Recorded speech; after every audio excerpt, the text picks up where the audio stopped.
Hello, and welcome to the channel. This is part 7 of the Beginner Guide series.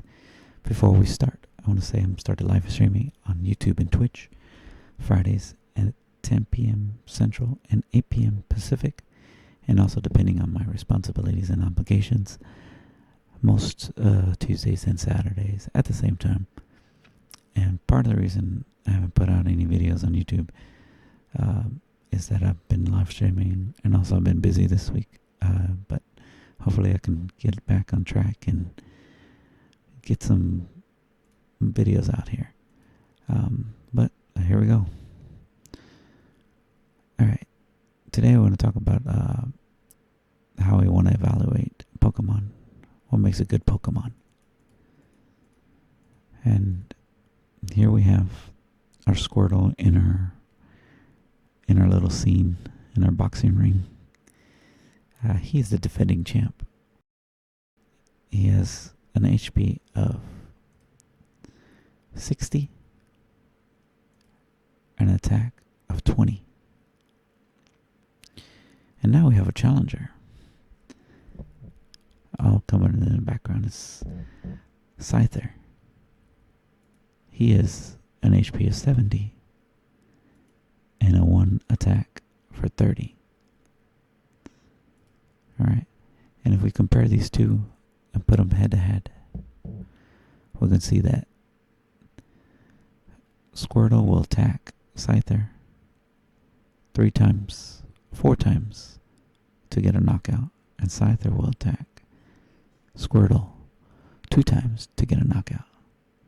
And so Scyther will win this bout. Yes, and keep in mind this is comparing the two basic Pokemon. We want to keep it at basics and also 1 energy. Next we have a stage 1, his big brother Wardle, and he's going up against the Sandslash, and we can see that HP is 80, a 2 energy attack is 40, Sandslash is 100 HP and a 2 attack 70. So it's going to take 3 attacks for Squirtle to win and knock out Sandslash, and it only takes 2 for Sandslash to knock out Wardle. So Sandslash will win this bout here. And so we have Scyther and Sandslash winning each of these contentions. So what happened here, while we're comparing, is a new concept that I want to introduce, is the energy to attack ratio. When we have Squirtle, he is an attack of 1 to 20. Scyther is an attack of 1 to 30, meaning 1 energy, and he attacks for 30. And so whenever we compare Pokemon, we use that ratio to see which one is better. And if we compare the Wardle and the Sandslash, we have the same ratio for Wardle, 1 to 20. But Sandslash now has, he's a different Pokemon. He has a 1 for 35 ratio.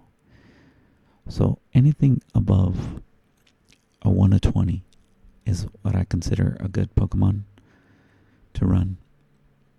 However, this is kind of a little bit of an unfair match, because Wardle, despite his low ratio, we have a payoff. There's a reason to actually run these, is the Blastoise. And the same can be said for a few other Pokemon, i.e. the Abracadabra and the Alakazam, the Charmander, the Charmeleon, and the Charizard EX. So we have low ratio, in some cases pretty decent ratio, but have a negative drawbacks. And the reason is we have a Charizard as our big finisher. Right. And that also brings me to the next point about that I want to kind of evaluate is the stage 2 Pokemon. Because we have a lot of EXs in the stage 2, the regular or the baby counterparts, they are inferior to the EXs, and they kind of are considered bad in a way because we have the EXs. And we compare the Charizard regular baby versus the Charizard EX. We have Charizard regular as a 1 to 37.5 ratio versus a 1 to 50 ratio for the Charizard EX. The EX has a bigger payoff for the amount of effort we're putting into trying to get a stage 2 out. The regular Charizard is not bad in a way because he can knock out a bunch of Pokemon. But however, he can't reach over the top of some of the bigger EXs, and is going to have some struggles. And so that's why if we're going to struggle and try to get these stage 2 out, we might as well just go for the EXs. And the same thing can be said for some stage 1 Pokemon.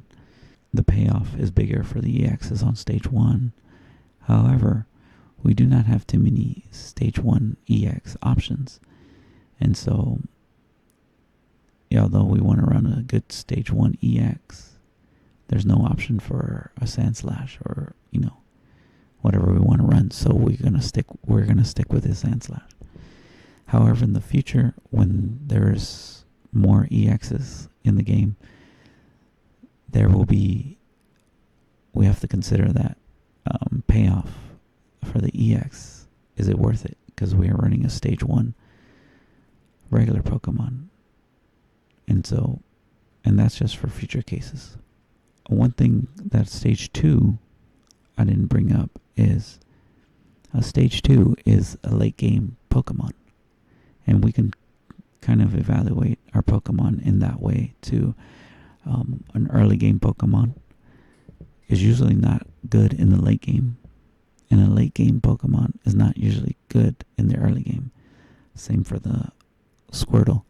He's got a below average ratio in the beginning and in the middle, but the stage 2 is actually outperforming some of the other Pokemon. Alright, and so the late game Pokemon must be able to deal with what's strong in the meta. We have Mewtwo, we have Articuno, and we have Pikachu at 150, 140, and 120.